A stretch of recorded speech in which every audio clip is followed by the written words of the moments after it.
Something in between के 92 episode में आप सभी का स्वागत है। क्या सारा दोष एक्ट ऑफ गॉड का है? जी हां, जीएसटी काउंसिल की बैठक के बाद देश की वित्त मंत्री निर्मला सीतारमण ने यही कहा। राज्यों को जीएसटी का हिस्सा देने के मामले में हाथ खड़े कर दिए। बदहाल अर्थव्यवस्था की सारी जिम्मेदारी भगवान पर डाल दी। मतलब कोरोना भगवान की देन है तो दोष भी तो भगवान का ही है। मगर यहां सवाल बेहद गंभीर है। सीधा सा सवाल है कि क्या देश की अर्थव्यवस्था ध्वस्त हो चुकी है? इसका जवाब जानने के लिए हमें इसी हफ्ते हुई जीएसटी काउंसिल की बैठक के निष्कर्ष की जानकारी हासिल करनी होगी। सभी राज्य केंद्र से लंबे समय से बकाया जीएसटी का हिस्सा मांग रहे हैं, मगर इस बैठक में वित्त मंत्री हिस्सा देने से साफ हाथ खड़े कर रही हैं। केंद्र ने राज्यों से साफ कहा कि वह जीएसटी का हिस्सा नहीं दे सकता। राज्य अपनी चिंता खुद करे और चाहे तो हालात संभालने के लिए भारतीय रिजर्व बैंक से ऋण ले ले। इसी बैठक में वित्त मंत्री ने कोरोना महामारी का जिक्र किया। कहा कि इस महामारी के कारण अर्थव्यवस्था पर संकट आया है। यह एक्ट ऑफ गॉड है। इसमें केंद्र सरकार क्या कर सकती है? दूसरी ओर राज्यों का अपना रोना है। ज्यादातर राज्य जीएसटी का हिस्सा मांग रहे हैं। इनका कहना है कि दूसरे काम तो छोड़िए, उनके पास कर्मचारियों को वेतन देने की राशि नहीं है। दिल्ली के वित्त मंत्री मनीष सिसोदिया कहते हैं, आजाद भारत में यह राज्यों के साथ केंद्र का सबसे बड़ा फ्रॉड है। जीएसटी एक्ट के तहत केंद्र राज्यों को उसका हिस्सा देने से इनकार नहीं कर सकता। केंद्र मनमानी पर उतारू है। राज्यों को अपने हाल पर छोड़ दिया है। जाहिर तौर से केंद्र की यह मनमानी देश के संघीय ढांचे को कमजोर कर देगी। जाहिर तौर पर अर्थव्यवस्था के मामले में हालात बेहद बिकट हैं। खतरे की बात है कि निकट भविष्य में इसके पटरी पर आने के कोई संकेत भी नहीं मिल रहे हैं। वह इसलिए कि कोरोना महामारी कम होने के बदले लगातार चरम रूप धारण करती जा रही है। इस महामारी ने अब तक करीब 65,000 लोगों की जान ले ली है। अब प्रतिदिन 1,000 से अधिक मौतें हो रही हैं। प्रतिदिन कोरोना संक्रमितों की संख्या बीते 2 हफ्ते से भी अधिक समय से दुनिया के अन्य देशों के मुकाबले भारत में ज्यादा है। संक्रमण के मामले में हम नंबर 3 पर हैं और रफ्तार बताती है कि हम जल्द ही ब्राजील को पीछे छोड़ने वाले हैं। अब जरा वित्त मंत्री की एक्ट ऑफ गॉड की पड़ताल करते हैं। यह सरकार अजीब है। अभी मध्य वर्ग को ईएमआई पर ब्याज देने के मामले में राहत नहीं देने पर उसे सुप्रीम कोर्ट की डांट सुननी पड़ी।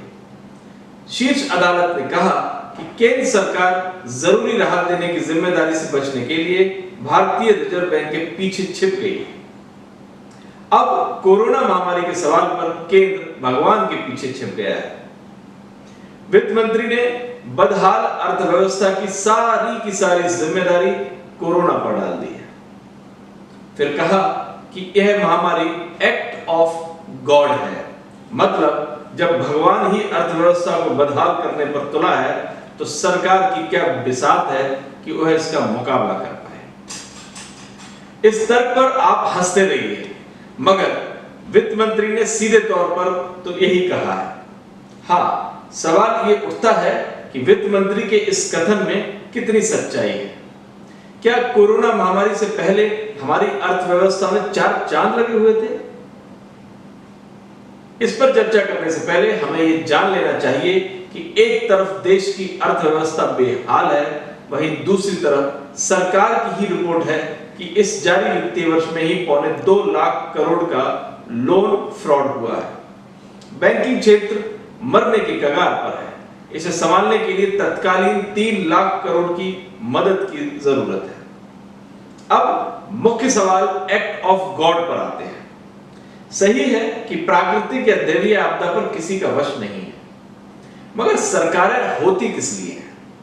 सरकारें दैवीय आपदा नहीं रोक सकती, मगर आपदा के दौरान और आपदा के बाद बेहतर प्रबंधन और बेहतर नीतियों के सहारे नुकसान कम कर सकती है, लोगों के जख्म पर मरहम लगा सकती है।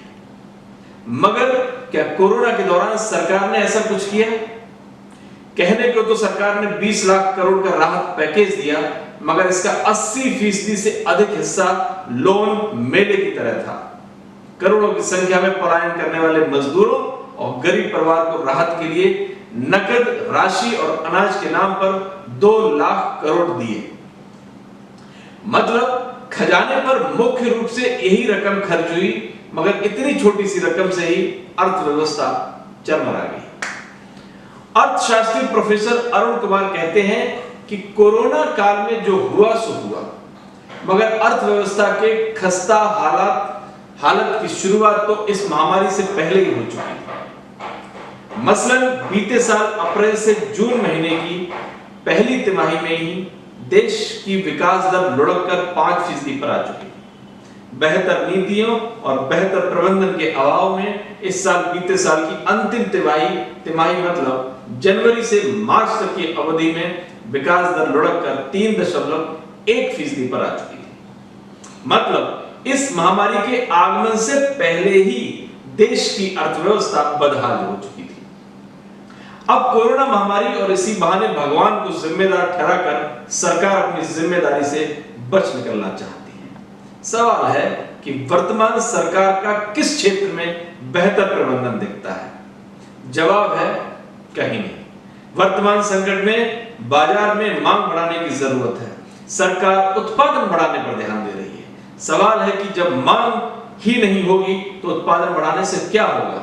अब मांग बढ़ाने के लिए लोगों की जेब में पैसे होने चाहिए। जेब में पैसे तब जाएंगे जब उद्योग धंधे की स्थिति ठीक होगी, लोगों के पास रोजगार होगा। मांग के अभाव में त्राहिमाम कर रहा बाजार रोजगार कहां से देगा? और जब रोजगार नहीं होगा तो बाजार कैसे संभलेगा? क्योंकि दोनों ही मांग और आपूर्ति पर निर्भर है। एक जगह से संतुलन बिगड़ा तो बाजार नहीं टिकेगा। देश की अर्थव्यवस्था में तो यही हो रहा है। बहरहाल जरूरत सरकार को खोल से बाहर आने की है। एक्ट ऑफ गॉड की अवधारणा पैदा करने से अर्थव्यवस्था नहीं बचेगी। एक्ट ऑफ गॉड के बाद एक्ट ऑफ गवर्नमेंट ही चीजें दुरुस्त कर सकती है। मुश्किल यह है कि सरकार ने मुश्किलों का सारा ठीकरा भगवान पर फोड़कर चैन की बांसुरी बजाने का फैसला किया है। सरकार की बांसुरी की धुन उसे तो राहत दे सकती है, मगर बदहाल देश और बदहाल अर्थव्यवस्था को सरकार की बांसुरी का बेसुरा राग और बदहाल ही करेगा। नमस्कार।